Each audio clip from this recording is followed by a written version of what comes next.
Hey everyone, Metal Speaking in here with a Valiant Dominion dungeon guide. Today we're doing Fungal Grotto on Veteran 16, and we're also doing it on hard mode as well. We're running with a basic team. We have Mintberry healing, me tanking, and then we have Einhorn and Adler on the DPS. For the sake of the video, I will be fast forwarding through all the ad parts and going back to regular speed when the bosses come.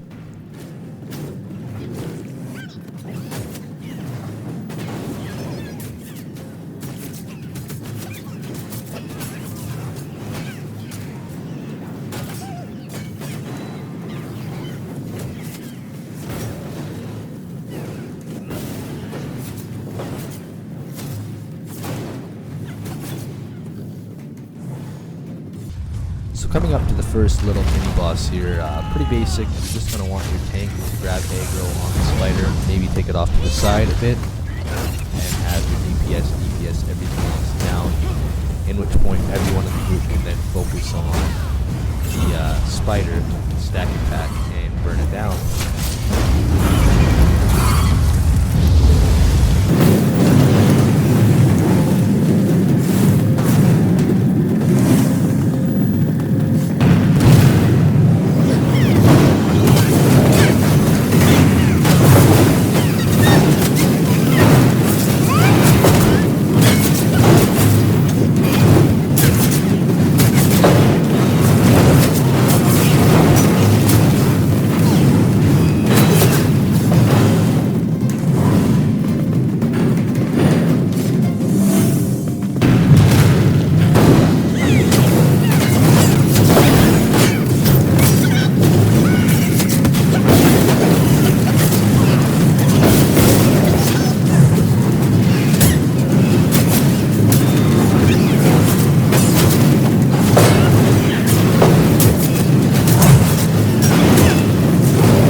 Come up to Gamyne Bandu here, which is the first real big boss in the dungeon, and in my personal opinion, this is probably the hardest boss in this dungeon due to the multiple mechanics that there are. So straight off the bat, you'll have your tank grab aggro, obviously. You'll kind of want to be spread out in this dungeon with the healer in the middle, because what'll happen, as you'll see in the background here, two people will get chained together with a purple beam, and that'll suck both of your life right down. So what you have to do is spread out and get away from each other in order to break that. Now, the phase that just happened there will also happen every once in a while. One member from your team will get pinned down to the ground by her 4 shadow aspects, in which instance everyone else on the team will need to come up and they'll need to DPS one of those 4 down together in order to free that person. Those are kind of the 2 main mechanics that happen, then they'll repeat. She'll also do one more mechanic, which is her add phase here, which will just be her 4 shadow aspects that come out. Here you can kind of gain resources back if you were struggling to get ready for when she comes back. Once you defeat all 4, the boss will come back out. Unfortunately, I was not able to grab aggro quite quick enough, and our healer went down here. Fortunately, our 2 DPS were up, and they were able to take down one of these shadow aspects to free me.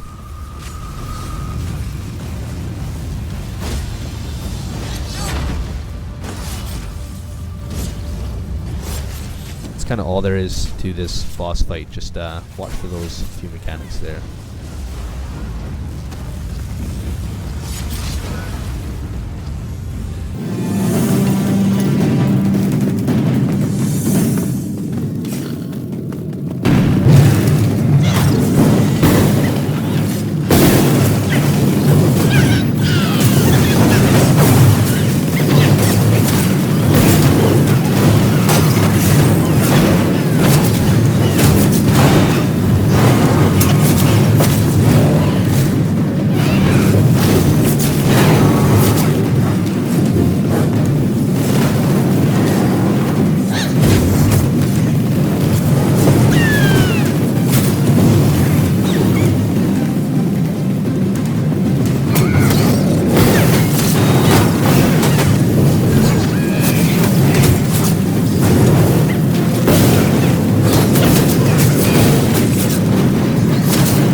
Here's the next mini boss in the dungeon. This one's very simple. You'll just have your tank grab aggro on the 3 spiders while your DPS go and kill the spider summoner.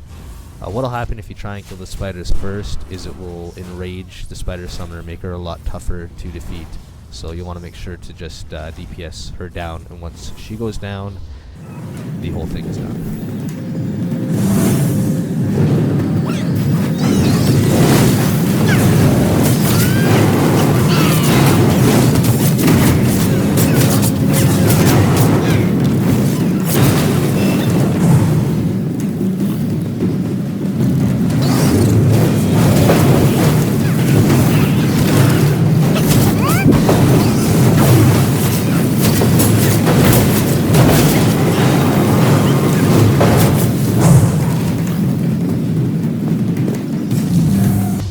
Mephala is the next big boss fight in Fungal Grotto. It's basically just a big spider. Now where the spider just came out from there, you'll want to designate one of your DPS. In this instance we used Adler, and they'll want to always stand closest to where she came out from, because what will happen every 20 seconds or so, that portal that just opened up there, it will suck whoever is closest to it into the cave, and they'll have to fight a few spiders in order to get back out. It's nothing too crazy at all. Obviously you don't want your tank or your healer to get sucked in there, so make sure it's a DPS. The 3 people that are left out here, preferably a DPS, a healer, and a tank, will just kite her around, watch for her mechanics. The first big mechanic there is that beam that comes down. You don't want to stand in that beam because it will shred your health from 100 to 0 in a matter of seconds. So make sure you watch out for that. The next thing is what she just did there. There'll be a red AoE circle that'll come out from her feet, and if you're standing in it you'll get knocked back, and it's pretty nasty, does a decent amount of damage.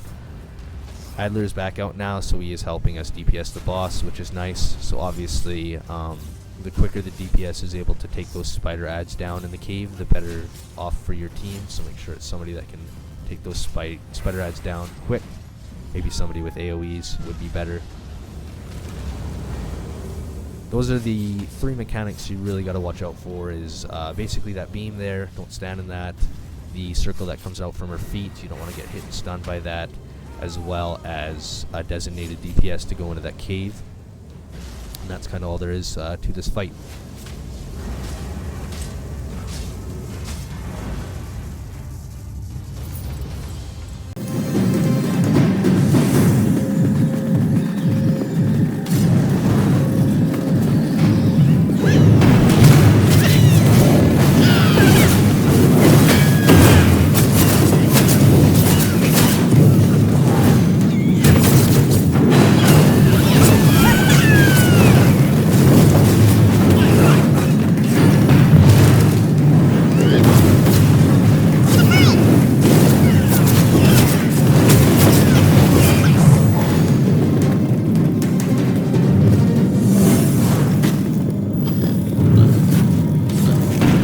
The next mini boss in the dungeon that you'll have to do in order to grab the Husk.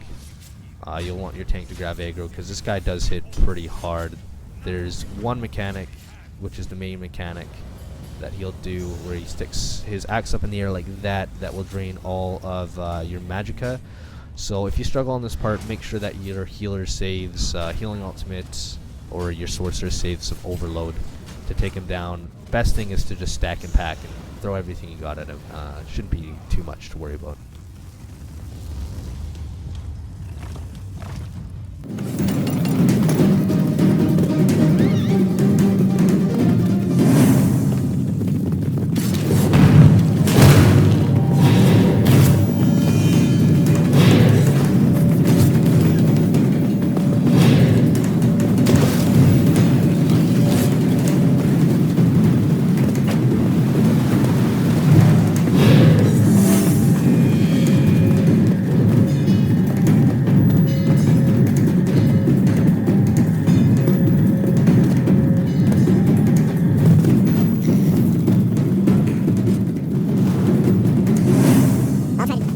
Alright, here's the last boss in the dungeon. You'll talk to that person and you'll activate the Husk's aura. Now if you're doing this on hard mode, you are not allowed to enter the aura, and the aura actually protects you against a very nasty life drain phase that she does, which I will explain when it happens. One of her main mechanics here will happen right away. She'll disappear like this and reappear to where you are. Now how we do this is we usually count to 3 and then we'll move to the other side and get her from that side. So we're running back and forth in a straight line so we don't enter that aura. This is the phase where she will drain your life. So preferably if your healer can save a healing ultimate and have it for every time she does that, that would be awesome. Or if you have shields or just breath of life all the way through it, whatever you got to do. She'll reappear, count to 3, move to the other side. Now if you're doing this with any melee DPS, it's best if you run straight back as far from her when you switch sides, because it will pull her out of those black circles on the ground, because if you stand in those will shred you pretty badly. So if you run way back, it'll pull her out from there, and you can have your melee DPS get close range and get some shots on her. So here we got our healer using healing ultimate to get us through that. Now the tank, if you have inner fire or a ranged taunt, would probably be best, because in this instance we're not pulling her far enough away to get her out from the black circles, because we're using ranged DPS anyways, so there's no point. So I'm using inner fire to grab aggro, and I'm just holding my shield up because she'll shoot these little magical orbs at you that do a decent amount of damage, especially if it hits one of the DPS or the healers. So you're definitely going to want to grab aggro on that.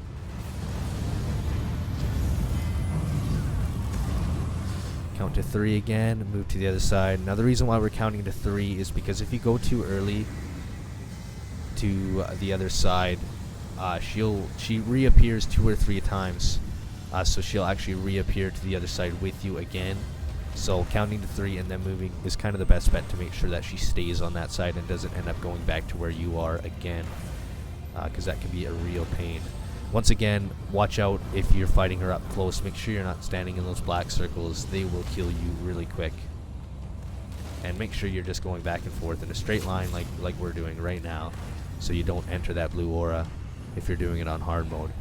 If you're doing it on normal mode, you can enter the blue aura and it will protect you from that that phase that drains health. Other than that, that's all there is to that fight. Please like and subscribe to our channel. We have a speedrun for this video as well. You can check out, there's a couple nifty tricks to skip some of the bosses and whatnot. Best of luck.